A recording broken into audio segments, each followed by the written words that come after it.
शिव ही सत्य है, शिव ही सुंदर है, सारी सृष्टि शिव के अंदर। शिव ही मोह है, शिव ही माया है, शिव को जपा तो शिव को पाया। ओम नमः शिवाय। जय भोलेनाथ। प्रिय भक्तजनों, आज आपका बड़ा सौभाग्य है जो आज आप शिव चर्चा की कथा को सुनने के लिए एकत्रित हुए हैं। भगवान शिव की चर्चा को सुनने मात्र से मनुष्य के सभी पाप कर्म नष्ट हो जाते हैं, दुख दरिद्रता और रोगों का नाश हो जाता है। सुनने मात्र से मनुष्य के सभी पाप कष्ट दूर हो जाते हैं। यह भगवान शिव की अत्यंत ही मंगलमय कथा है जिसका उल्लेख स्वयं शिव पुराण में मिलता है। कहा जाता है जो भी मनुष्य इस कथा को पूरी श्रद्धा से अंत तक सुन लेता है उसके घर में कभी भी दरिद्रता का वास नहीं रहता। यह कथा इतनी प्रभावशाली है कि सुनने मात्र से मनुष्य के रोगों से मुक्ति मिल जाती है। भगवान शिव की कथाओं का श्रवण करना अतुलनीय पुण्य फल प्रदान करता है। प्रिय भक्तजनों, चलिए कथा के उस सागर में डूब जाइए और लगा लीजिए अपने ध्यान को कैलाश की उन वादियों में जहाँ पर भगवान शिव माँ पार्वती चर्चा कर रहे हैं। नंदी भृंगी सभी देवगण कथा का रसपान कर रहे हैं और हम भी उस कथा के सहभागी बनते हैं। एक समय की बात है, किसी नगर में एक पंडित रहा करता था। वह अत्यंत ही जन्म से निर्धन था। वह पंडित अपनी पत्नी और पुत्र के साथ जीवन यापन कर रहा था। उसके पुत्र का नाम था सोमेश्वर।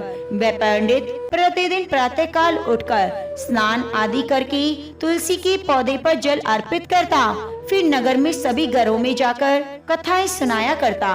लेकिन पंडित द्वारा किया गया यह कार्य उसकी पत्नी को बिल्कुल पसंद नहीं आता, क्योंकि वह स्वयं कई वर्षों से भगवान भोलेनाथ की पूजा अर्चना करती आ रही थी। वह सावन के सभी सोमवार करती, किंतु इतने वर्षों की साधना और व्रतों के बावजूद भी उसकी गरीबी दूर नहीं हो रही थी।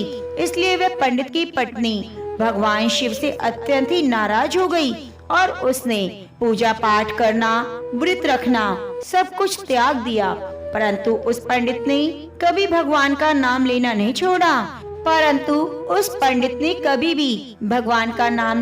छोड़ा।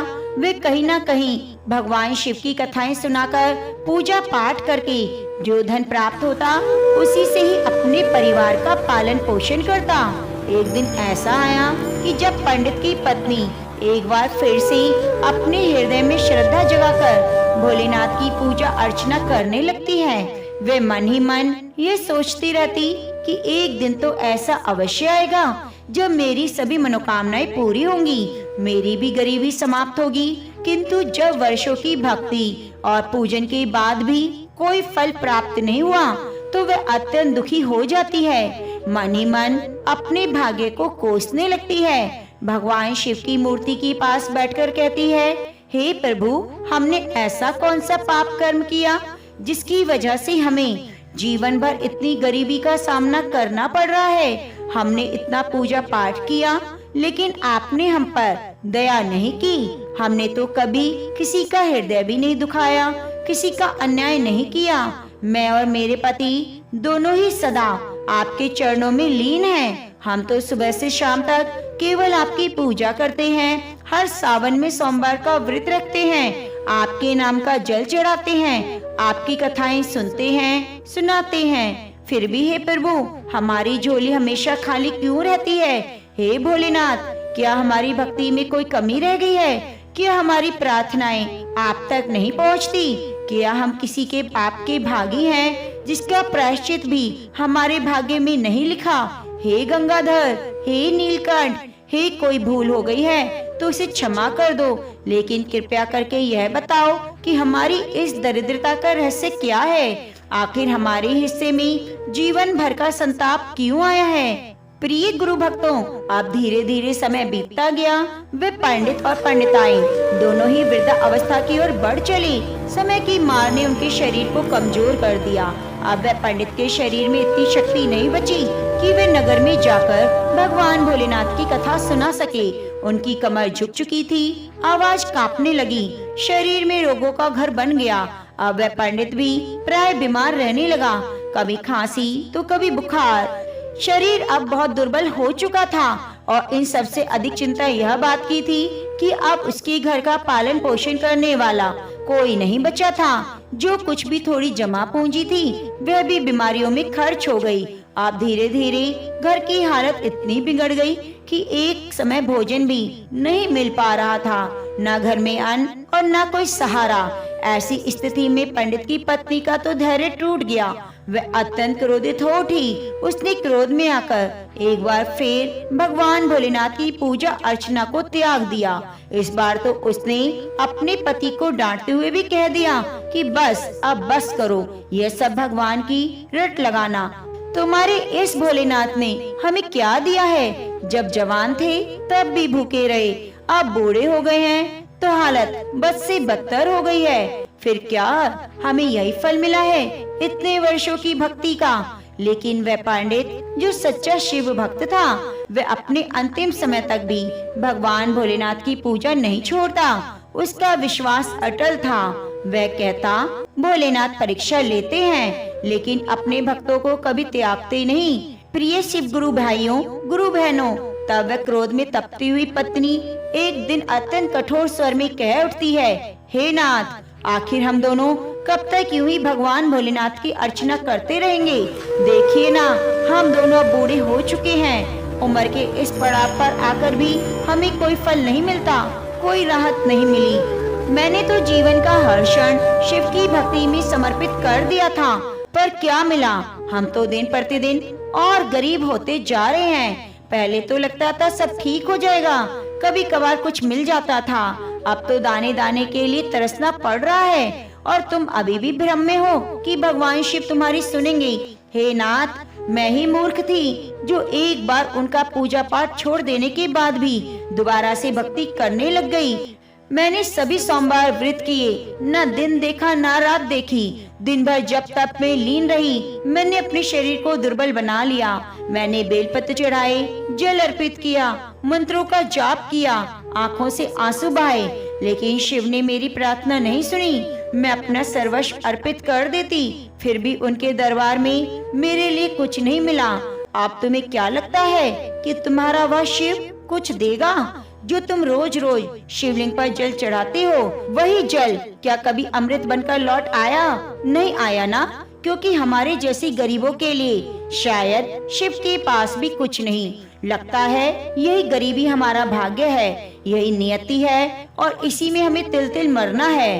प्यारे गुरु भाइयों, गुरु बहनों, अपनी पत्नी की कठोर और क्रोधित वचनों को सुनकर वह पंडित एक शब्द नहीं कहता। उसने अपने जीवन में सब कुछ खो दिया था, शरीर, बल, यौवन, संपत्ति, यहाँ तक कि कभी कभार आशा भी डगमगाने लगती, परंतु फिर भी उसके हृदय में भोलेनाथ के प्रति अगाध श्रद्धा थी। वह जानता था कि शिव की कृपा में विलम्ब हो सकता है, परंतु असत्य नहीं। उधर उसका पुत्र सोमेश्वर, जो भी शिक्षा ग्रहण कर रहा था, गुरुकुल में था। वह कुछ ही समय में अपनी शिक्षा पूर्ण कर लेता है और विद्या प्राप्ति के बाद अपने घर लौट आता है। जब वह अपने वृद्ध माता पिता की अवस्था और उनके दुखों को देखता है तो उसका मन व्याकुल हो उठता है। उसे न अपने भविष्य की सोची, न अपने सपनों की। एक संकल्प लिया, अपने माता पिता की सेवा करना और सारी पीड़ा को हर लेना। वह पूरे समर्पण भाव से घर का समस्त बोझ अपने कंधों पर उठा लेता है। अब वह अपने पिता की ही तरह घर घर जाकर भोलेनाथ की कथाएं सुनाता, हर रोज शिव की महिमा का गुणगान करता और जो दक्षिणा मिलती उसी परिवार का पालन पोषण करता। ऐसे कई वर्ष बीत गए। अब सोमेश्वर की भक्ति, उसकी सेवा, त्याग धीरे धीरे नगर में प्रसिद्ध होने लगी। एक दिन की बात है जब सोमेश्वर उस नगर के प्रसिद्ध मंदिर में जाता है। वह मंदिर जहाँ भक्तों की कतारें लगी रहती थी, जहाँ हर सोमवार शिवलिंग पर गंगा जल और बेलपत्र चढ़ते, जहाँ भगवान शिव की अर्चना स्वयं देवगण भी करते थे।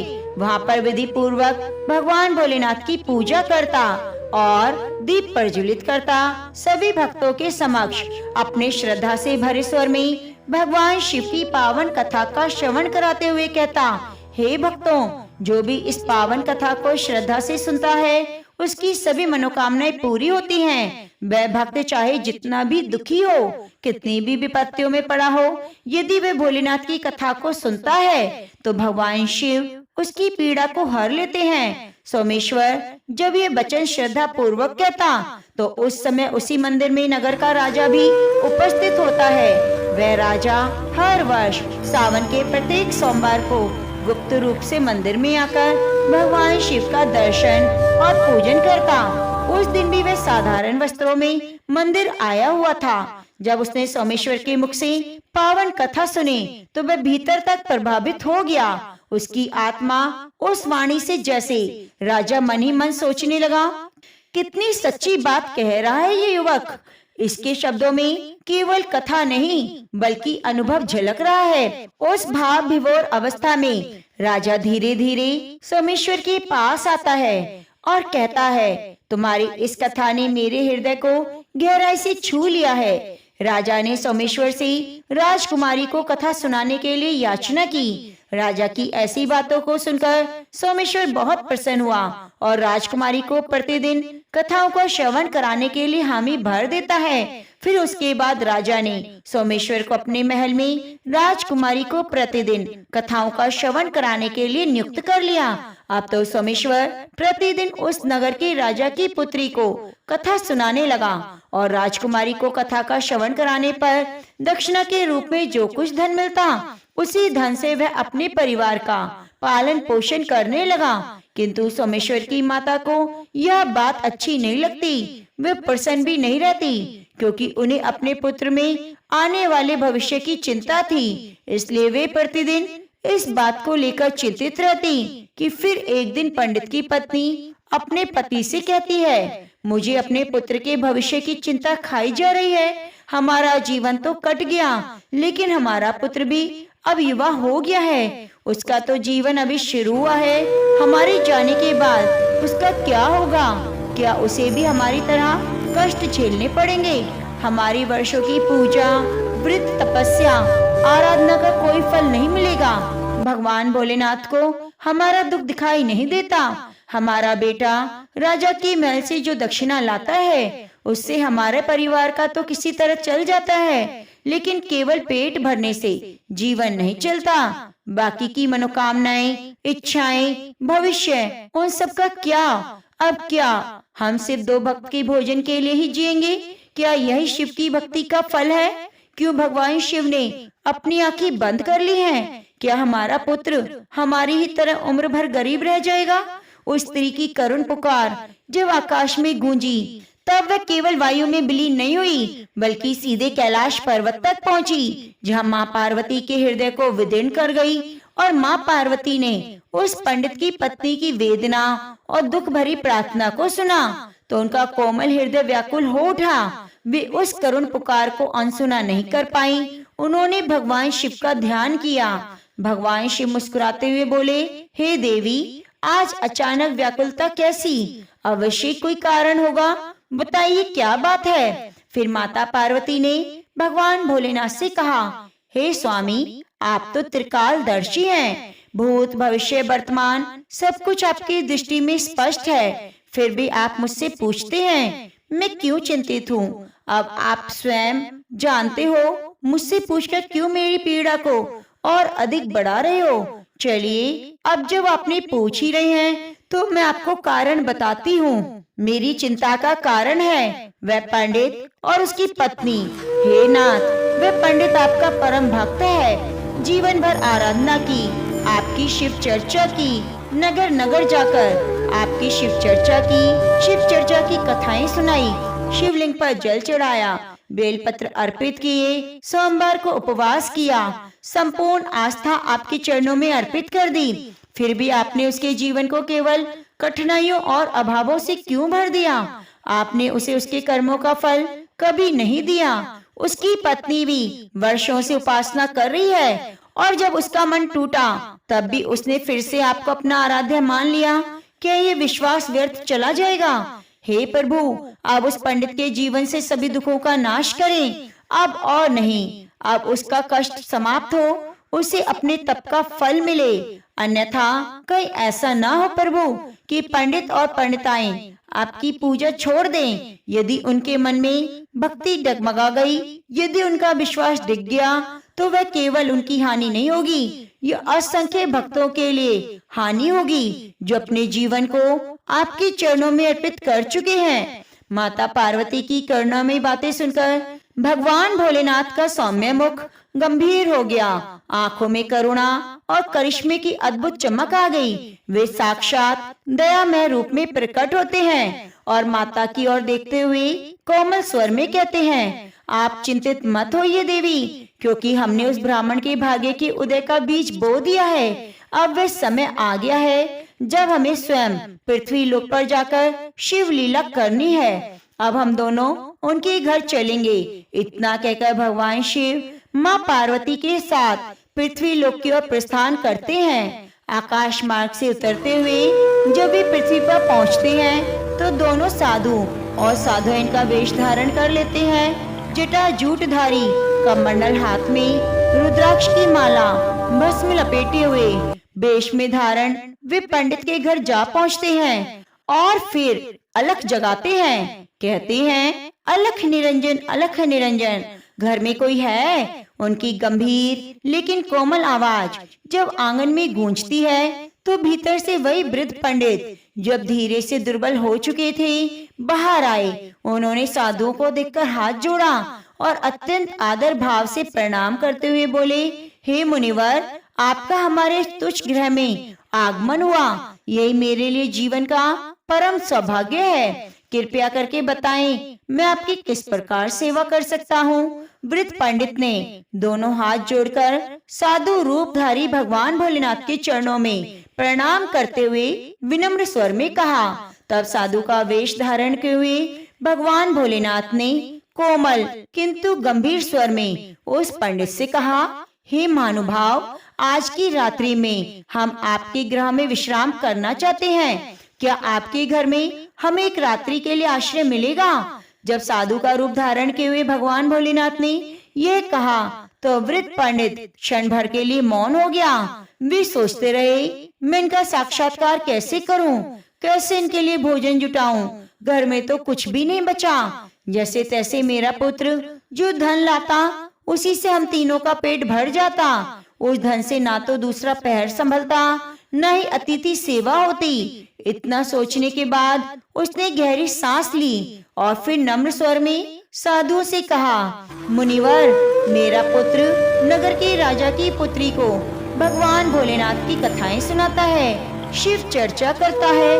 उस सेवा के प्रतिफल में जो थोड़ी सी दक्षिणा प्राप्त होती है उसी से हमारा घर चलता है। अतः मैं पूरे हृदय से आपकी सेवा करना चाहता हूँ, किंतु मैं केवल एक समय के लिए भोजन का प्रबंध कर सकता हूँ। पंडित की विनम्रता और आंखों की करुणा सच्चाई देखकर साधु का रूप धारण किए हुए भगवान भोलेनाथ मुस्कुराए। उन्होंने अपने कमंडल से एक विशेष पात्र निकाला और पंडित की ओर बढ़ाते हुए कहा, हे पुत्र, आज से तुम अपनी पत्नी से कह देना कि वे इस पवित्र पात्र में ही भोजन बनाया करे। इससे हम सभी के लिए दोनों वक्त का भोजन सहजता से बन जाएगा और अब हम तुम्हें अन्न की कमी नहीं होने देंगे। जैसे दिव्य पात्र में भोजन बने लगा तो सचमुच वही हुआ जिसकी कोई कल्पना नहीं कर सकता। प्रत्येक बार जब पात्र में अन्न डाला गया वह न केवल स्वादिष्ट था बल्कि सबके लिए प्राप्त भी था। सुबह और शाम दोनों समय के लिए सभी का पेट भर जाता। यह दृश्य देखकर पंडित, पंडिताइन और उसका पुत्र सोमेश्वर तीनों हैरान रह गए। वे न केवल आश्चर्यचकित हुए बल्कि भीतर से भयभीत हो उठे। ये कौन साधु है? ये कोई सामान्य लीलाधारी तो नहीं, ये कोई दिव्य लीला है। यदि ये स्वयं कोई देव है। प्रिय शिव गुरु भाइयों बहनों, आप सुनिए भगवान शिव क्या बताते हैं कि अगली सुबह जब सोमेश्वर उठकर प्रतिदिन की भांति राजकुमारी को शिव चर्चा की कथा सुनाने निकल रहा था, तभी साधु वेशधारी भगवान भोलेनाथ ने उसे मार्ग में रोक लिया और प्रेम पूर्वक पूछा, हे पुत्र, तुम कहाँ जा रहे हो? सोमेश्वर ने श्रद्धा से हाथ जोड़कर उत्तर दिया, हे मुनिवर, मैं अब नगर के राजा की पुत्री को भगवान भोलेनाथ की शिव चर्चा की कथा सुनाने जा रहा हूँ, जिसे प्रतिदिन जाता हूँ तब साधु रूपधारी भोलेनाथ ने हल्की मुस्कान के साथ कहा, हे पुत्र, आज जब तुम राजकुमारी को कथा सुनाओ तो एक बार अवश्य पूछना, वह प्रतिदिन इतनी श्रद्धा से भगवान भोलेनाथ की शिव चर्चा की कथा किस मनोकामना की पूर्ति के लिए सुनती है। आखिर ऐसा कौन सा भाव है जो उसे कथा के लिए खींच लेता है। सोमेश्वर ने श्रद्धा से सिर झुकाया। उसके बाद वह राजमहल की ओर प्रस्थान करता है। वहां पहुंचकर विधि पूर्वक भगवान शिव की कथा का श्रवण राजकुमारी को कराता है। भगवान शिव की चर्चा समापन पर वे फिर मुनिवर द्वारा बताए गए प्रश्न को विनम्रता पूर्वक राजकुमारी से पूछता है, हे राजकुमारी, आप प्रतिदिन भगवान भोलेनाथ की पावन कथा इतने भाव से क्यों सुनती हैं? कौन सी मनोकामना है जिसके लिए आप नियम पूर्वक कथा श्रवण करती हैं? कृपया आप मुझे बताइए। तब राजकुमारी सोमेश्वर से कहती है, मैं अपनी मनोकामना की पूर्ति के लिए भोलेनाथ की कथा को सुनती हूँ, शिव चर्चा का रसपान करती हूँ, क्योंकि मैं चाहती हूँ मुझे ऐसा वर मिले जिसकी चर्चा पूरे नगर में ही नहीं बल्कि दूर दूर तक हो, जिसके मस्तक पर चंद्र सूर्य का तेज हो, जिसकी किस्मत इतनी तेज हो कि उसके घर में किसी वस्तु की कमी ना हो। वे बारात लेकर आए तो ऐसी भव्य अनुपम हो जो किसी ने देखी ना हो, ना किसी राजकुमारी की हो और ना किसी रानी की कभी ऐसी बारात आई हो। मैं अपने लिए ऐसा एक अनुपम वर चाहती हूँ और इसीलिए मैं भगवान भोलेनाथ की शिव चर्चा की कथा को सुनती हूँ। राजकुमारी की यह बात सुनकर सोमेश्वर मौन हो गया। उसके मन में अनेक प्रकार के विचार उमड़ने लगे, पर वह कुछ न कह सका। उसने आदर पूर्वक राजकुमारी को प्रणाम किया और वहां से धीरे धीरे घर लौट आया। घर पहुंचकर वह सीधा उस साधु रूपधारी भगवान भोलेनाथ के पास गया जो प्रतीक्षा कर रहे थे। सोमेश्वर ने उनका अभिवादन किया और राजकुमारी ने जो कुछ कहा वे विस्तार पूर्वक बता दिया। सब कुछ सुनने के बाद भगवान भोलेनाथ सोमेश्वर की ओर देखते हुए कहते हैं, हे पुत्र, ठीक है, अब अगले दिन जब तुम राजकुमारी को शिव चर्चा का श्रवण कराने जाओ तो कह देना तुम्हें जैसा वर चाहिए वैसा वर सिर्फ मैं हूँ। फिर बिना कोई बात किए तुरंत वहाँ से वापस लौट आना। इतना कहकर भगवान भोलेनाथ मौन हो जाते हैं। यह सुनकर सोमेश्वर कुछ क्षण चुप रहता है और फिर हाथ जोड़कर आदर पूर्वक कहता है, हे मुनिवर, कहा मैं एक निर्धन पंडित का पुत्र, कहा वह राजा की पुत्री, हमारे बीच तुलना भी कैसे हो सकती है। मेरा घर तो उसकी दी हुई दक्षिणा से चलता है। मेरे माता पिता सब उसी के धन पर आश्रित हैं और यदि यह बात राजा को पता चल गई मैं उनकी पुत्री से विवाह करना चाहता हूँ तो वह मुझे और मेरे परिवार को मृत्युदंड दे देंगे। मैं आपसे क्षमा मांगता हूँ, कृपया मैं ऐसा नहीं कर सकता, मुझ में इतना साहस नहीं। सोमेश्वर की बातें सुनकर साधु रूप भगवान भोलेनाथ उस क्षण शांत रहे। फिर उन्होंने अपना मस्तक उठाया। उनकी आंखों में तेज उमड़ने लगा। मुस्कुराते हुए कोमल किंतु निर्णायक स्वर में उन्होंने कहा, यदि तुम हमारी बात नहीं मानते हो तो समझ लो तुम अपने भाग्य को ठुकरा रहे हो। और जब कोई भाग अपने भाग्य से मुंह मोड़ लेता है तो उसका जीवन दुख दरिद्रता से भर जाता है। फिर कोई भी कृपा शेष नहीं रह जाती, केवल शून्यता रह जाती है। इन वचनों को सुनकर सोमेश्वर का मन विचलित हो गया। वह सोचता है, यदि मैंने इनकी कोई बातें नहीं मानी तो यह लोग मुझे श्राप दे देंगे और मैं भस्म हो जाऊंगा। यदि मैंने राजकुमारी के पास जाकर ये कह दिया मुझे मृत्युदंड मिल जाएगा, चाहे ऐसे मरो चाहे वैसे मरो, मरना तो है ही, चलो राजकुमारी के पास ही चलते हैं। ऐसा सोचकर फिर उसने ऐसा करने पर विश्वास दिलाया और राजकुमारी को भगवान भोलेनाथ की शिव चर्चा कराने लगा। और राजकुमारी को भगवान भोलेनाथ की शिव चर्चा की कथा श्रवण कराने के लिए राजमहल की तरफ निकल पड़ा। राजमहल पहुंचकर वह राजकुमारी को भगवान भोलेनाथ की कथा श्रवण कराने लगा। उसके बाद उसने राजकुमारी से फिर पूछा, हे राजकुमारी, आप अपनी किस मनोकामना की पूर्ति के लिए भोलेनाथ की कथा का श्रवण करती हैं? तब राजकुमारी ने वही जवाब दिया जो उसने पहले दिया। उसके बाद सोमेश्वर ने राजकुमारी से कहा, राजकुमारी, तुम जैसा वर चाहती हो वैसा मैं हूँ। इतना कहकर सोमेश्वर शीघ्र महल से बाहर भाग गया और अपने घर आ गया। लेकिन सोमेश्वर की ऐसी बातों को सुनकर राजकुमारी बहुत क्रोधित हुई और उसने अपनी दासी को बुलाकर सब कुछ बता दिया और कहा, मेरी ये पूरी बात पिताजी को बता देना। तब वह भी सोमेश्वर पर क्रोधित हो गया और उसने राजकुमारी को भरोसा दिलाया कि उस उद्यत पंडित को उसको अवशेष सजा मिलेगी। फिर राजा ने शीघ्र ही अपने मंत्रियों को दरबार में बुलाया और विचार विमर्श करने लगे। तभी उनके मंत्री उस राजा से कहते हैं, हे राजन, उसने जो अपराध किया वह निश्चय फांसी योग्य है, लेकिन यह बात भी ध्यान देने की है कि वह एक पंडित है। यदि उसे फांसी दोगे तो ब्रह्म हत्या का पाप लगेगा और वह पाप किसी तीर्थ, यज्ञ और दान से नहीं कटता। इसलिए विनती है कि कोई ऐसा दंड दिया जाए जिससे न्याय भी हो जाए और पाप भी ना लगे। ऐसा कोई उपाय जिससे इसका दंभ भी टूटे और मर्यादा भी बनी रहे। प्रिय शिव गुरु भाइयों बहनों, महामंत्री की बात सुनकर राजा तो गहरे सोच में पड़ गए। फिर बहुत विचार विमर्श करने के बाद क्रोध भरे स्वर में कुछ सैनिकों को दरबार में बुलाया और आदेश दिया, सैनिकों, उस पंडित के घर जाओ और कह देना कि राजा साहब तुम्हारे साथ अपनी पुत्री का विवाह करने के लिए तैयार हैं, लेकिन कुछ शर्तें हैं। यदि तुम उन शर्तों को पूरा नहीं कर पाए तो तुम्हें और तुम्हारे पूरे परिवार को मृत्यु दंड दिया जाएगा। राजा साहब की पहली शर्त थी कि बारातियों को ठहरने के लिए और सभी बारात घर बारातियों से भरे रहने चाहिए। कोई भी बारात घर खाली नहीं रहना चाहिए। दूसरी शर्त यह थी कि बारातियों के अतिथि सत्कार में जो भोजन तैयार किया जाए न वह कम हो और न ही बचे, यानी कि कोई ना तो भूखा रहे और ना भोजन व्यर्थ जाए। तीसरी शर्त यह थी कि एक अनुपम अद्भुत बारात निकलनी चाहिए जिसकी प्रशंसा इस नगर का हर व्यक्ति करे। यदि बारात के नगर में पहुंचने पर इन शर्तों में कोई कमी अधूरी पाई गई तो बारात में आए हुए सभी बारातियों को मृत्यु दंड दे दिया जाएगा।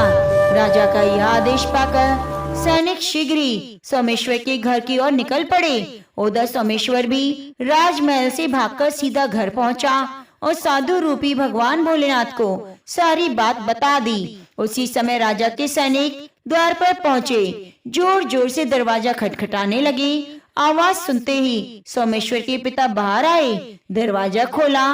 दरवाजा खुलते ही सैनिक कठोर स्वर में कहते हैं, क्या तुम्हारा ही पुत्र राजकुमारी से विवाह करना चाहता है? चलो ठीक है। राजा साहब ने भी अपनी पुत्री के विवाह के लिए अनुमति दे दी है, लेकिन राजा साहब की शर्तें हैं जिन्हें पूरा करना पड़ेगा, नहीं तो तुम्हारे पूरे परिवार को मृत्यु दंड दिया जाएगा। सैनिक की बात सुनकर सोमेश्वर के पिता बहुत भयभीत हो गए और कहते हैं, सैनिकों, हमें राजा की किन शर्तों को पूरा करना है, उन शर्तों को हमें बताइए। तब राजा के सैनिक सोमेश्वर से कहते हैं, हे ब्राह्मण, राजा साहब की शर्त है। राजा की पहली शर्त है कि सभी बारातियों को ठहरने के लिए बारात घर बारातियों से भरे होने चाहिए, कोई भी बारात घर खाली नहीं रहना चाहिए। दूसरी शर्त है कि बारातियों के अतिथि सत्कार में बनाया गया भोजन बचना नहीं चाहिए। तीसरी शर्त यह है कि अद्भुत बारात होनी चाहिए जिसकी प्रशंसा हर नगर में हर गली गली में हो, और बारात पर पहुंचने पर हमारी कोई भी शर्त अधूरी रही तो वह शर्त पूरा नहीं की गई तो बारात में आए हुए सभी बारातियों को मृत्यु दंड दिया जाएगा। राजा के सैनिकों की कठोर शब्द सुनकर सोमेश्वर और उसके पिता भयभीत हो जाते हैं, यहाँ तक कि उनके हाथ पैर कांपने लगते हैं। तब साधु रूपधारी भोलेनाथ की जो शांत स्वर में कहते हैं, तुम डरो मत, बल्कि साहस के साथ अपना उत्तर दो।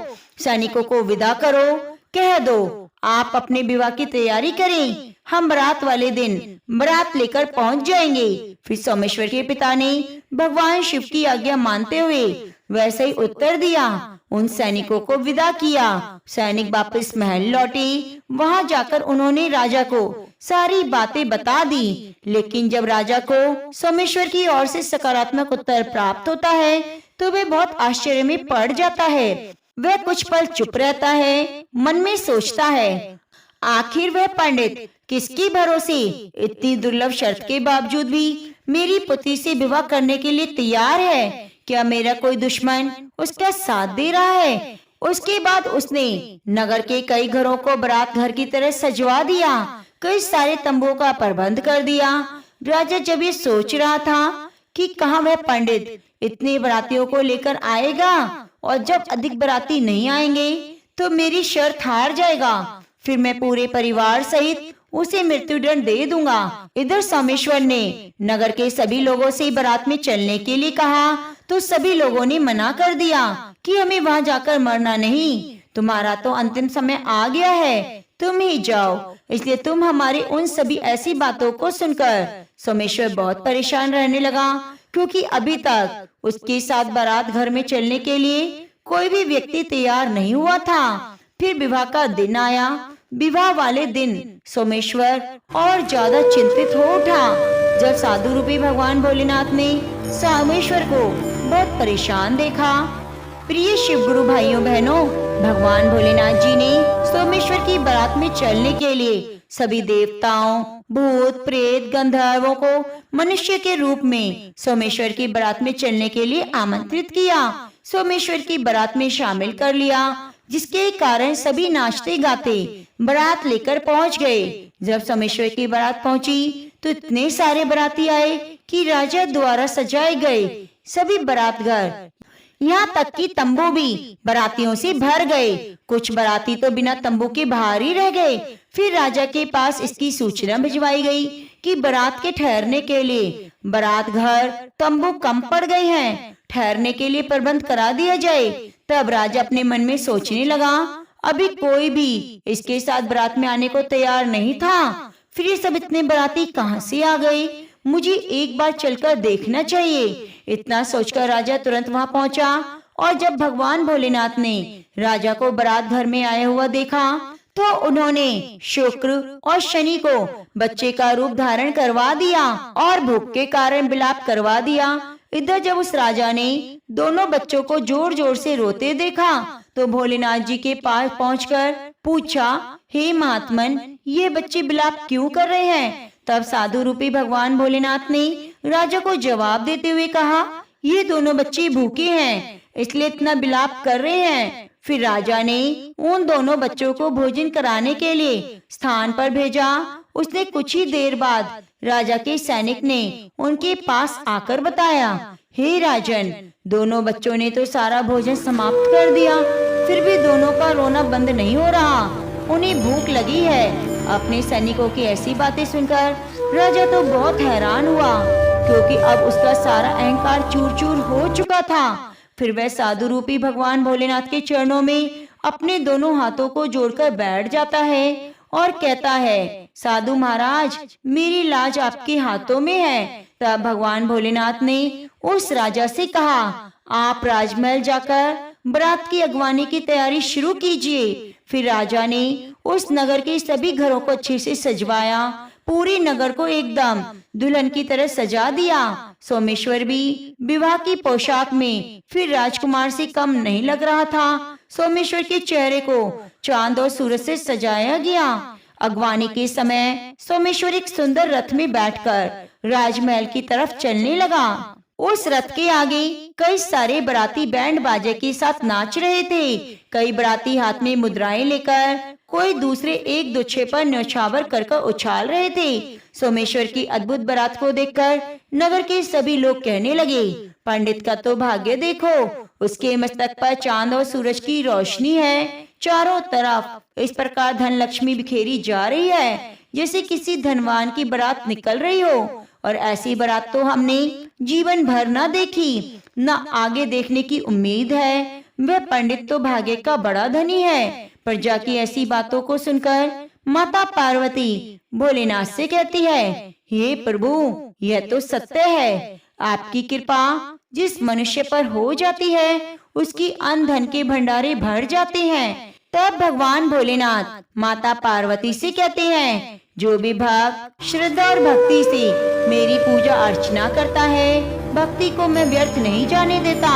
जो शिव चर्चा की कथा को सुनता है, सुनाता है, उसे उसके कर्मों का फल निश्चय ही मिलता है। जब तक उसके पूर्व जन्मों के पाप कर्म नष्ट नहीं हो जाते तब तक कष्ट अवश्य मिलता है, पर जैसे ही पुण्य कर्म जागृत होते हैं वैसे भाग्य के दरवाजे खुल जाते हैं और उसी पुण्य फल के उदय से सोमेश्वर और राजा की पुत्री का विवाह निश्चित हुआ है। विवाह के बाद राजकुमारी की डोली में बिठाकर सोमेश्वर अपने घर ले आता है। भगवान शिव और माँ पार्वती की कृपा से सोमेश्वर अब धनवान बन चुका था।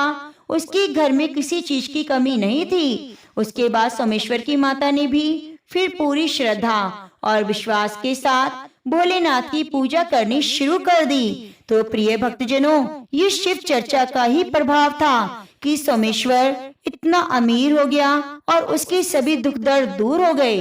सोमेश्वर दिन रात भगवान भोलेनाथ की पूजा करता। ब्राह्मण ने इतने दुखों को सहन करने के बाद भी भगवान भोलेनाथ से अपनी श्रद्धा को नहीं तोड़ा। सच्चा भक्त वही है जो सुख में दुख में सिर्फ शिव नाम का ही स्मरण करे, शिव नाम का ही गुण गाए, शिव चर्चा को ही अपने जीवन का सार बनाए। तो प्रिय भक्तजनों, उम्मीद करती हूँ कि आपके जीवन में भी भगवान शिव की चर्चा की कथा को सुनकर प्रभाव जरूर आएगा, मनोकामनाएं पूरी होंगी, सभी दुख दरिद्रता दूर हो जाएगी। आपको कथा अच्छी लगी है तो कृपया चैनल को सब्सक्राइब करके बगल में बनी घंटी को दबा लीजिए और नित्य प्रति आने वाली कथाओं को सुनकर अपना सहयोग जरूर दीजिए। कमेंट बॉक्स में एक बार शिव गुरु की जय, भोलेनाथ की जय, हर हर महादेव जरूर जरूर लिखिए।